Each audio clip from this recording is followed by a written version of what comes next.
Alors nous sommes Jo et Jean, mon mari. Nous avons un fils de 20 ans qui s'appelle Anthony et qui a été diagnostiqué syndrome de West à l'âge de 11 mois. Alors le syndrome de West, c'est une épilepsie sévère avec une forme d'autisme. Il a des stéréotypies, c'est-à-dire souvent les mouvements de tête, des bras. La maladie, elle a évolué depuis peu. Anthony a une épilepsie maintenant pharmacorésistante et ça s'est transformé de syndrome de West en syndrome Lennox-Gastaut. Actuellement, il a un nouveau traitement. Depuis fin décembre, il n'a plus de crise. Mais quand il est fatigué, il est possible qu'il fasse une crise et qu'il chute de toute sa hauteur. Il a chuté il y a une semaine. Il s'est ouvert le front. Donc ça arrive encore, malheureusement.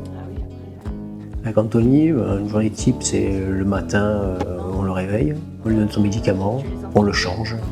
On le prépare pour qu'il puisse prendre le bus. Dès que le bus arrive, le chauffeur le prend en charge. Donc le soir, il revient. Et c'est vers 16h30, on le récupère et ensuite on le met à l'aise. On lui retire ses chaussures, on les habille, on le met à l'aise. Et après, on lui donne son petit goûter et on laisse un peu décompresser de la journée. On laisse décompresser, oui. Parce qu'il a eu une journée intensive avec de la psychomotricité, de la kiné. Il a une semaine assez chargée. Donc du coup, forcément, il a besoin d'un moment à lui. Donc on le laisse tranquille, parce que c'est vrai que ça bouge pas mal là-bas. Anthony, il aime bien après le côté tranquille, apaisant de la maison, quoi. Il est très câlin et très coquin. aussi. Non, après c'est un enfant très souriant, très agréable à vivre au quotidien. Il peut éventuellement, quand il est en opposition, ne pas être sympa avec nous. Si on va dans un lieu différent, qu'il n'a pas l'habitude, il est dans l'opposition et il peut être très en colère. Donc c'est vrai que là, c'est le papa qui prend le relais parce que moi, sincèrement, j'ai plus de mal. Sincèrement, le fait qu'il soit en institut, ça nous permet de souffler. C'est vrai que ça nous a manqué, les instituts. Je suis restée 5 ans, j'ai dû quitter mon travail, j'ai dû démissionner. Mais après, quand il est petit, c'était différent, il était moins en interaction avec nous. Là, en grandissant, il est plus relationnel, il a plus de relations avec nous. Plus d'échanges. Ouais. Oui, il est quand même plus câlin que quand il était petit. Ouais. Plus éveillé, plus souriant. Il y a vraiment une grosse évolution, chose qu'on n'avait pas avant. C'est vrai qu'il était plutôt dans son monde et que là maintenant il y a des échanges, des petits sourires, des choses comme ça, c'est des petits câlins. On vit au jour le jour, donc effectivement on ne se projette pas sur l'avenir. On a mis de côté un petit peu aussi les loisirs, mais c'est vrai que le plus dur ça a été au tout début, c'est les regards des gens, ça c'était très dur. Mais au quotidien, Anthony, c'est que du bonheur. Je peux pas dire franchement, on est heureux. Malgré son handicap, on agit en conséquence, on fait les choses en conséquence, que ce soit au niveau de sa maladie. On avance et on essaie qu'il ait un quotidien super cool, quoi. Ce qui nous pose problème, c'est le manque de structure. Et ça, je tenais à le dire. Mon fils, faut savoir qu'il a 20 ans. Il est dans un EAP, c'est quand même un lieu pour enfants et adolescents. Il ne devrait plus y être, il devrait se trouver en masse pour adultes. Les structures qu'il y a, il y a du monde, donc elles sont saturées. Aujourd'hui, nous, on va se battre. Là, il est inscrit sur 5 masses et il est en liste d'attente. On sait qu'un jour, on ne pourra plus s'en occuper comme toute personne. Aujourd'hui, on est valide. Demain, je ne sais pas.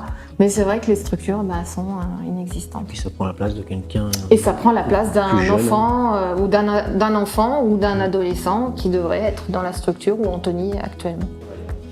Vivre avec un enfant autiste, c'est du plaisir. Il n'y a pas que des contraintes ou du mauvais. Après, on se régale, on passe de bonnes journées. Quand on est au week-end, il y a un super échange. Quand je vois Anthony, la force qu'il a, force morale, tout ça. Moi, j'ai un petit mal de dos ou quoi, je relativise sur ces choses-là. En fin de compte, la vie est plus simple, on se la complique même plus du tout, quoi.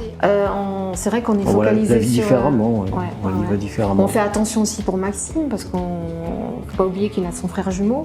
La vie, elle est trop courte pour se compliquer la vie. Donc on prend la vie comme elle vient, et puis voilà. Advienne ce qu'adviendra, c'est ce que je dis toujours souvent. Anthony, tous les jours, il me donne une belle leçon de vie. Parce qu'au quotidien, lui, il se plaint pas. Il a toujours la banane, il est toujours cool. Ça va, la vie est belle et tout.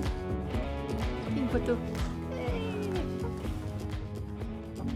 Ces personnes que vous venez de voir et d'autres semblables que vous avez peut-être côtoyées au sein de votre famille, de la famille de vos voisins, ont toutes en commun, malgré leurs différences, le handicap de l'autisme. Depuis 2002, Aides-Ravard s'engage à agir pour favoriser l'inclusion sociale des personnes avec autisme en les éduquant à l'autonomie, en formant les professionnels, en soutenant les familles et en aidant à la recherche scientifique. À vos agendas, dimanche 2 avril, 10h, plage du Mourillon, associez-vous à la marche bleue d'Aides-Ravard à l'occasion de la Journée mondiale de l'autisme. En 2023, Aides-Ravard souhaite encore plus agir pour les familles en offrant à leurs enfants, petits et grands, des loisirs adaptés au sein de notre cité.